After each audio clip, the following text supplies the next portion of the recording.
Assalamualaikum warahmatullahi wabarakatuh. Yang saya hormati, dosen pembimbing utama saya, Ibu Dr. Insinyur Kartini MT IPU ASEAN Eng ACPE. Yang kedua, yang saya hormati, dosen pembimbing kedua saya, Bapak Dr. Stefanus Barlian Seremsoka ST MT IPM. Dan juga yang saya hormati, dosen penguji utama saya, Profesor Dr. Haji Heni Herawati, STMT IPM, dan yang kedua, dosen penguji kedua saya yang saya hormati, Bapak Eko Yulianto, STMT. Perkenalkan, nama saya Muhammad Sidik, NIM D10121711015. Saya ingin memaparkan seminar program saya yang berjudul Analisis Curah Hujan Maksimum DAS Melawi berdasarkan kombinasi data curah hujan, stasiun observasi, dan data curah hujan satelit, Tropical Rainfall Measuring Mission atau TRMM. Pada studi kasus ini atau judul ini dilatar belakangi oleh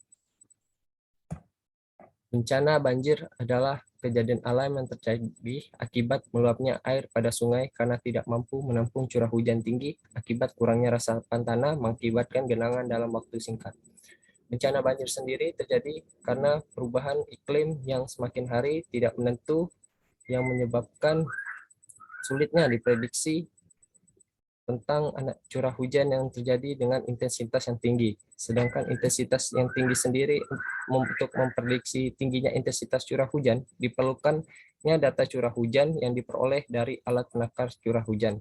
Hanya saja alat penakar hujan sering terjadi human error atau minimnya ketersediaan alat. Maka pada penelitian ini ditambahkanlah data tambahan seperti curah hujan satelit, Tropical Rainfall Measuring Mission, atau yang dikenal dengan TRM untuk mengkombinasikan data curah hujan yang hilang. Dan untuk pada penelitian ini diambil studi kasus pada Kabupaten Melawi yang peristiwa banjir hampir berulang setiap tahunnya pada rentang waktu 2015 sampai 2021 pada daerah perhubungan Kalimantan Barat, dan salah satu wilayah yang terdampak pada DAS Melawi yang mengakibatkan Kabupaten Melawi mengalami banjir. Bahkan tahun 2021 akhir dari bulan Oktober sampai Desember, tingginya intensitas curah hujan di daerah Melawi itu mencapai 4 meter. Dari studi kasus yang didapat, yang terjadi di sana, adapun rumusan masalah yang dapat saya buat di sini adalah karena meluapnya air pada sungai di Kabupaten Melawi karena tidak dapat menampung intensitas hujan yang tinggi. Dan yang kedua, perubahan intensitas curah hujan tinggi yang tidak menentu akibat perubahan krisis iklim global. Dan yang ketiga, data curah hujan yang masih tergolong kurang dan sering terjadi human error ataupun kesalahan alat. Dan yang terakhir yang bisa saya rumuskan di sini adalah mendukung pembuatan modern data curah hujan dengan kombinasi data observasi dan data hujan satelit.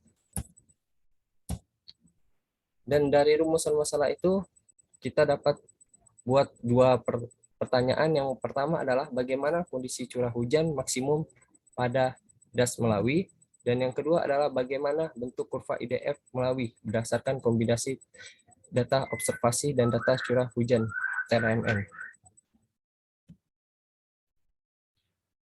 Nah, untuk menyelesaikan rumusan masalah tersebut dan menjawab pertanyaan tersebut, di sini adapun saya membatasi masalah untuk penelitian ini agar lebih terkonsentrasi. Karena pada rumusan masalah dan latar belakang itu terlalu kompleks, jadi saya batasi agar bisa konsentrasi. Yang pertama adalah data yang digunakan adalah data kombinasi curah hujan maksimum satu harian yang terjadi pada stasiun observasi dan data curah hujan satu harian maksimum TRM yang sudah divalidasi.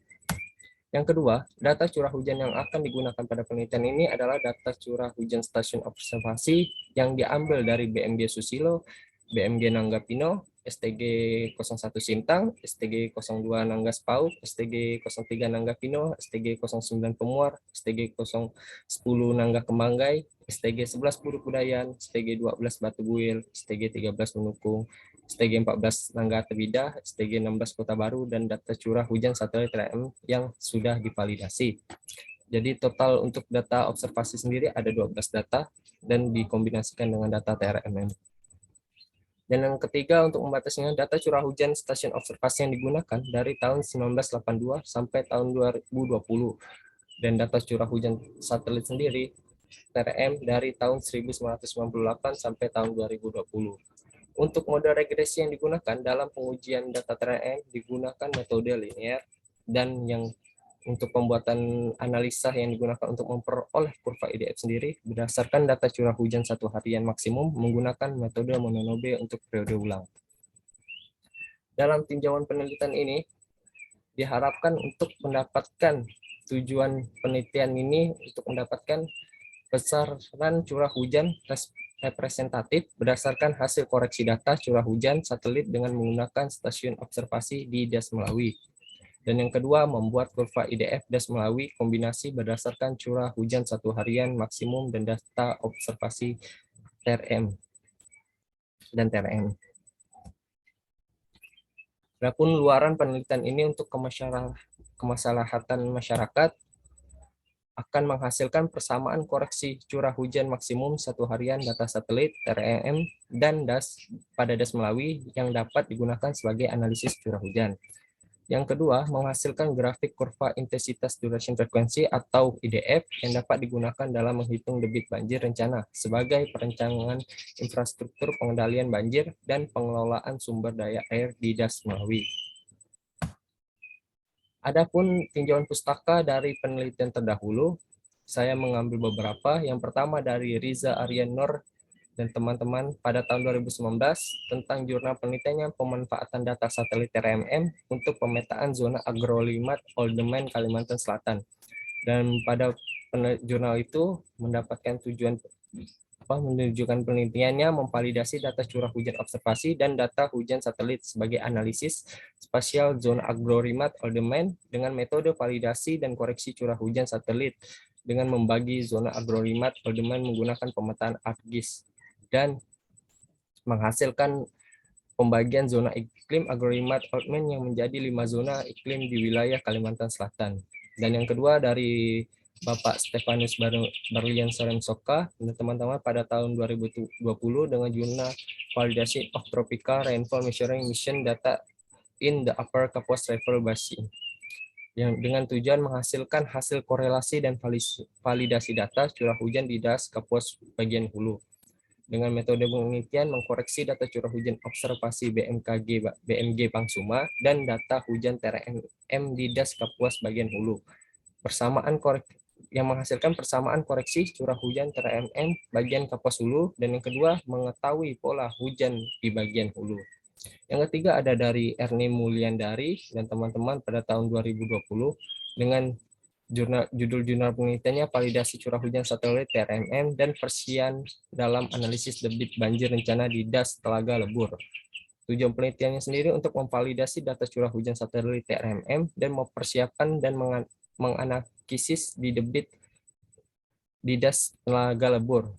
Metode penelitiannya sendiri menggunakan validasi curah hujan satelit TRMM dan persian menggunakan metode RAPS dan mencari debit banjir menggunakan metode Nakayasu dengan hasil mendapatkan persamaan koreksi curah hujan satelit TRMM yang cocok dengan hujan ground.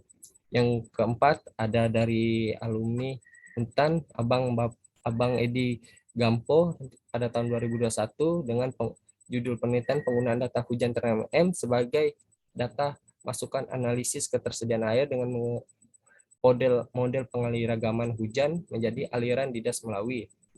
Tujuan penelitian sendiri untuk memvalidasi data curah hujan observasi dan data hujan satelit sebagai pengaliragaman data curah hujan menjadi debit aliran pada Das Melawi. Dan dengan metode validasi dan koreksi curah hujan dengan observasi, lalu menggunakan model MOC dan model neraca dengan data kalibrasi sebagai parameternya. Dengan hasil mendapatkan persamaan koreksi curah hujan satelit TRMM dan debit sintetis pada Das Melawi. Nah, untuk selanjutnya pada ruang lingkup penelitian ini, yang pertama penelitian ini dilakukan di Das Melawi dengan data penelitian yang menggunakan data sekunder yang didapat dari instansional terkait dan data penelitian terdahulu yang meliputi peta Das Melawi, data klimatologi berupa data curah hujan observasi tercatat dan data hujan satelit. Dan selanjutnya data hasil penelitian terdahulu dari literatur pendukung. Untuk Selanjutnya, analisis penelitian akan dilakukan dengan pertama penyaringan data melalui analisis korelasi antara curah hujan observasi dan data satelit RMM agar mendapatkan nilai R 0,5 dan RMSE atau Rate Mean Square Error maksimal 300 mm. Lalu selanjutnya dilakukan tahap kalibrasi data, lalu validasi data, dan tahap koreksi data. Selepas itu dilakukannya analisis homogenitas sebagai pemeriksaan kecocokan pada hasil pengamatan dan pengukuran untuk mengetahui homogen atau tidak homogen. Selanjutnya dari menganalisis uji konsistensi bertujuan untuk menguji kebenaran data lapangan yang tidak terpengaruh oleh kesalahan pada pengukuran. Yang ketiga, menganalisis intensitas curah hujan dengan metode Mononobe untuk mendapatkan grafik kurva intensitas duration frekuensi IDF pada das Melawi sendiri. Dan diagram alir penelitian ini akan dimulai dari perumusan masalah, pengumpulan data, yaitu dari data sekunder, lalu pengumpulan data-data itu dari data-data debit terukur, data penampang sungai, dan luas catchment area. Lalu diplot stasiun observasi dan grid RMM, pemilihan stasiun observasi dan grid RMM, dan penentuan faktor koreksi curah hujan TRMM, verifikasi curah hujan TRMM ke model limpasan.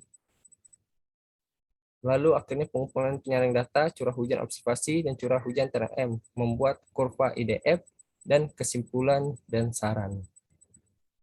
Begitulah selesai alur penelitian dalam ini dan untuk mendapatkan hasil dari analisis curah hujan.